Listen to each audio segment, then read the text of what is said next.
Ministri i jashtëm grek nuk pati një ndër ato pritjet normale në Tiranë. Ishin me 10 çamët që kishin dalë në protest para godinës së Ministrisë së Jashtme për t'i kërkuar kryediplomatit grek njohjen e pronave të tyre në çamëri dhe heqjen e ligjit të luftës. Të shumt në numër ishin dhe forcat e policisë dhe të gardës që mbanin turmën nën kontroll.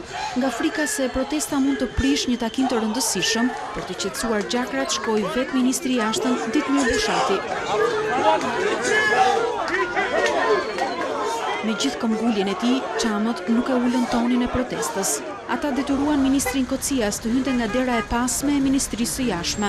Përfaqësuesit e komunitetit çam qëndruan deri në përfundim të takimit të Kocias me Bushatin. Deklaratës së Kociasit se çamët e përzën nga Greqia ishin bashkëpunëtor të nazistëve, ju përgjigj kreu i PD-us Shpëtimi Drizi. Ishte i parrull, unoroj mos të vërtet, po gjyshi i tij është një ndër bashkëpunëtorët e Gjermanit dhe ne si shqiptar qeverisë nuk kemi asnjë problem që ai sot jetë ministër i jashtëm i Greqisë.